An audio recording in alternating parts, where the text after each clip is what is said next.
بشوف حد بيقول لي شغف، كلمة شغف، لو أنا مش قادر أصور، مش قادر أقعد، مش قادر أذاكر، مش قادر أعمل أي حاجة. أنا جاي من الشغل، جاي أصور، جاي أشتغل، يعني كمان بطلوا كسل، بطلوا بقى كسل. ايه الاوفر ده؟ بص، انا عارف انك ممكن تكون دلوقتي مسحول ايه ده من كام فيديو كان بيتكلم عن الدين، والفيديو اللي فات بيتكلم عن سيمبا، بيتكلم عن الاسد الملك. هو ليه بيتكلم كده؟ هو ازاي بيتكلم كده؟ هو ازاي قناته متنوعه كده؟ انا عارف عشان انا جامد يا جماعه، انا بهزر. وانا عملت القناه دي عشان تكون دماغي، عشان اتكلم فيها براحتي، ما افضلش اكتب على تويتر واصيح كتير. يعني كفايه بجد. انا العنوان بتاع القناه بتاعتي بديل تويتر. انا عايز اتكلم عن مواضيع، اي حاجه تيجي في دماغي، اي حاجه اكون عايز اتكلم عليها، حاجه ليها علاقه بيا، حاجه ملهاش علاقه بيا، حاجه ليها علاقه بيا بس انت هتريليت معاها. ودي الحاجه اللي انا بحبها على اليوتيوب من زمان، ان انا احكي حاجه ليها علاقه بيا بس تكون حصلت معاك. انا حصل معايا الموقف ده. انا بحب الاحساس ده، بحب اللي بيتفرج يقول الموقف ده حصل معايا، انا عديت بالموقف ده، انا فاهمك، احنا فاهمين بعض. انا بحب ده جدا. المهم، خلينا نفكس لكل المقدمه الطويله دي واكلمكم في اللي انا عايز اكلمكم فيه النهارده. كانت اول مره اسافر بره مصر،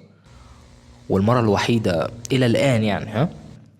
بس المهم اني خرجت بره مصر، خرجت بره قاره افريقيا كلها، ورحت لاسيا، دولة السعودية. في 2008 انا كان عندي 8 سنين. في الوقت ده ابويا وامي يلا احنا هنروح السعودية دلوقتي. طب ايه الموضوع؟ السعودية ايه؟ في ايه يا جماعة؟ هنروح السعودية دلوقتي؟ مفيش وقت. طيب هنعيش هناك طيب ولا ايه اللي هيحصل؟ مفيش وقت لاي سؤال دلوقتي. نروح السعودية دلوقتي وهناخد تيتا وتيتا معانا وهنروح حالا، يلا مش عايزين اي اسئلة. طيب احضر شنطتي؟ طيب مفيش شنطة. انت هتلبس لبس العمر. فجأة بتلاقي نفسك بتتحرك من هنا، من اسكندرية، طالع على ميناء سفاجة، وبعد كده تركب السفينة الكبيرة جدا اللي انت مش متخيل، اللي انت كنت بتشوفها في الافلام بس. وفجأة تنام وتصحى تلاقي نفسك في نص البحر، مفيش اي حاجة حواليه غير بحر وشوية دولفينز كده صغيرين كيوت. كانوا كيوت جدا. انا حلم في ايه ده بس الصراحة المركب او السفينة كانت جامدة جدا. وانا فاكر يعني 8 سنين، كان عندي 8 سنين كده جدا. يعني فاكر كويس الكافيتيريا والتكييف الجميل لا كان شغل عالي. بس على مدار اليوم وشوية الكام ساعة اللي احنا قضيناهم في السفينة الكبيرة دي، انا ما كانش في دماغي غير حاجة واحدة بس: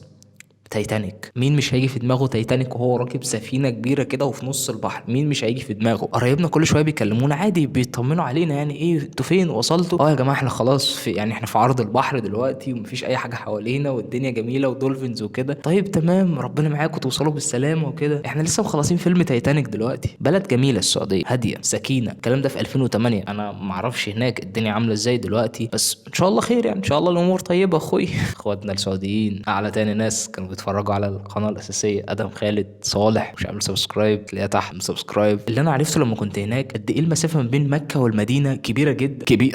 سفر يا جماعه. كان في حاجه انا حسيتها هناك وكنت بخاف ان انا اقولها لحد فتره، يعني ان انا كنت بحس براحه اكتر في المدينه. اللي هو بحس الناس كلها ايه بتحس براحه في المدينه؟ طب دي مكه، دي فيها الكعبه، ازاي مش حاسس براحه اكتر فيها؟ انا كنت بحس كده اكتر. ولقيت ان في ناس كتير متفقين معايا في الموضوع ده. لما سالت حد قلت الموضوع ده قدامه، فهو قال لي السبب ان الرسول كان بيدعي ان المسلمين يحسوا بالامان وكده بعد الهجره. يعني المسلمين يبقوا بيحسوا بالامان وكده، والمسلمين كانوا يعني قاعدين في المدينه بعد كده بعد الهجره. فده السبب غالبا، وسبب منطقي جدا الصراحه، ان انا كنت بحس كده. واغلب الناس لما بيروحوا، او اغلب الناس يعني اللي انا اتعاملت معاهم وسالتهم السؤال ده وكانوا موجودين في السعوديه، يعني كانوا بيحسوا الاحساس ده، ان هم بيحسوا بالامان اكتر في المدينه، او بيحسوا براحه، بيبقى في احساس حلو كده. ايه الحلاوه دي؟ طفل عنده 8 سنين اول لما شاف الكعبه اتهز، اتكهرب. انا لسه فاكر الاحساس ده لحد دلوقتي. لسه فاكر اللحظه اللي انا شفت فيها الكعبه لاول مره. انا اتهزيت، ولما لمستها انا حسيت ان انا اتكهربت. انا اتكهربت من جوه. انا فعلا اتهزيت. الى كل الملحدين اللي بيتفرجوا، او لو ملحد موجود ما بيننا، تمام، اتفرج على قصتي، تمام، اسمع كويس، اسمع القصه، تمام، حسها، وهتؤمن بالله يا ملحد. وانا عنصري، انا عنصري. قصه عبره، قصه عبره. عندهم في السعوديه في الشارع في ثلاجات، لما بتحط فيها الكوينز، بتحط فيها فلوس كده فضه، بيطلع لك كنز، بينزل لك كنز منها. كنت بحب الحوار ده جدا.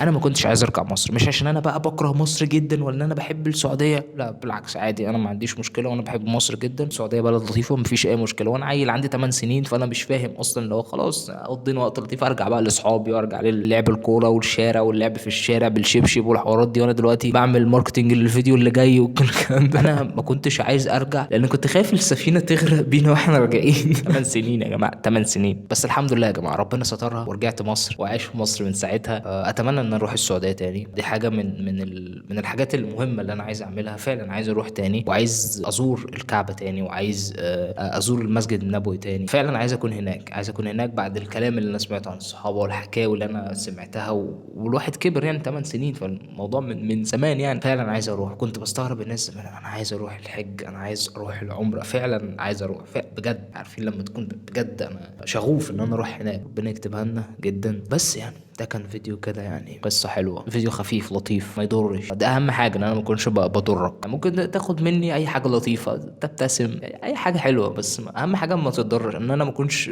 بضرك بشيء. فاهم؟ ده اهم حاجة. اشوفك في الفيديو الجاي اللي انا رميت هنت عنده كده. فاهمين؟ يلا، سلام.